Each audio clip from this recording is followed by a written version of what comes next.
खबरदार, अगर तू दरवाजे से निकली, आला हजरत इमाम अहले सुन्नत मुजद्दिदीन मिल्लत मेरे आला हजरत से किसी ने पूछा था कि हजरत जी बीबी नात पढ़ सकती है? फतावा रज़विया की 14वीं जिल्द, बीबी मिलाद पढ़ सकती है? मिलाद। आला हजरत ने फरमाया अगर बीबी मिलाद पढ़ रही हो, नात पढ़ रही हो और उसकी आवाज गैर महरम के कानों तक जा रही हो, फरमाया उसे सवाब नहीं होगा, उसे हराम काम करने का गुनाह दिया जाएगा। बीबी को मना है, वो नात की आवाज भी औरत का ही नहीं पड़ता, दीन में तो औरत की आवाज का भी पड़ता है। दीन में तो औरत की, हजरत सैयदा ज़ैनब, हजरत फातिमा की वो लख्ते जिगर जो मैदान करबला में इमाम हुसैन बराबर की शरीक रही सैयदना इमाम हुसैन के साथ। याह्या बिन मोइन कहते मैं 15 साल तक हजरत ज़ैनब का पड़ोसी रहा हूं। 15 साल, घर बराबर होता है ना, बंदा बीबी देख ही लेता है। वो बीबी कभी पर्दा डाल के जा रही है दवाई लेने, कभी नजर आ ही जाती है।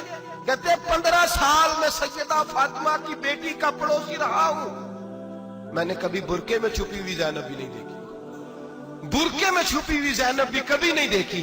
हजरत अब्दुल्ला बिन जाफर तैयार जनाबे अलीउल मुर्तजा के भाई थे, उनके बेटे के साथ इनका निकाह हुआ था, बीमार हो गई। तो हजरत अब्दुल्ला कहने लगे ज़ैनब चल तुझे हकीम के पास ले जाऊं, तबीब के पास ले जाऊं। तो हजरत ज़ैनब कहने लगी आप जाइए, मेरा हाल बता के दवाई ले आइए।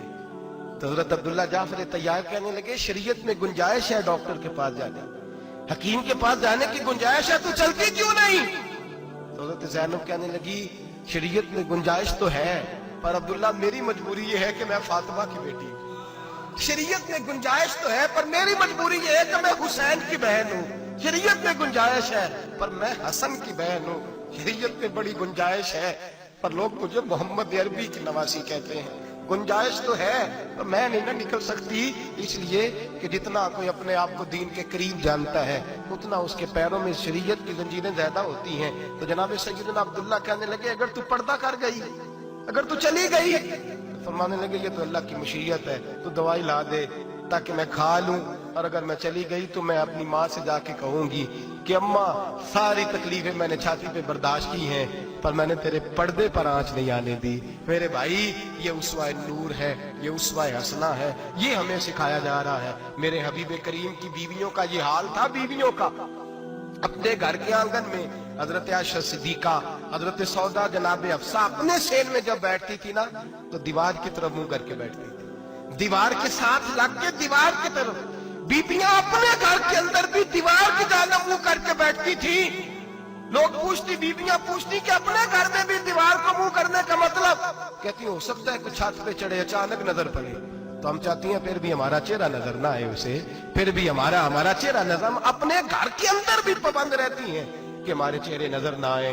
खुदारा बड़े पैसे जिंदगी में लुटाए हैं, 1000 1500 बुरके पे भी खर्च करो, वो घर ले जाओ, वो अम्मा को भी दो, बहन को भी दो, बीवी को भी दो, उसको कोई ये पहन ले। इसलिए कि जब तो हजरत फातिमा के तरीके का पर्दा करेगी तो तेरे आंगन में सैयदा ज़ैनब की तरह की बेटियां पैदा होंगी, वो उस सुन्नत पे चलने वाली बेटियां तेरे आंगन में आएंगी। खुदारा मेरे भाई आज ये नियत करो, ये इरादा करो और अपने घरों को पर्दे का पाबंद बनाओ। अगर एक बेटी पर्दादार हो गई तो कई खानदान पर्दादार हो जाएंगे, अगर एक बेटी पर्दादार हो गई तो कई घराने संवरेंगे, कई जगह पे नूर फैलेगा। ऐ अर्श के मालिक, ऐ मेरे महबूब के खुदा, तुझे वास्ता है मेरे महबूब की बीवियों का और तुझे सदका हुजूर की शहजादियों का।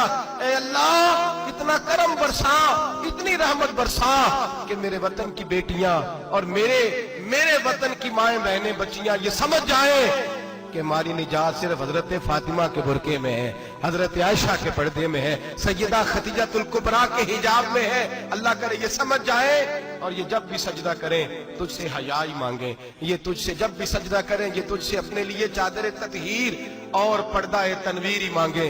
अल्लाह करे मुझ बेअमल की मुंह से निकले हुए लफ्ज किसी के दिल में तासीर बन के उतरे और फिर दुनिया के अंदर ये रिवाज आम हो कि हर कोई पर्दा करे, हर कोई बापर्दा हो जाए। ऐ अल्लाह तू तासीर नाजिल फरमा, ऐ अल्लाह तू अमल की दौलत नाजिल फरमा, ऐ अल्लाह हमारी बेटियों को इज्जत की चादर अता फरमा।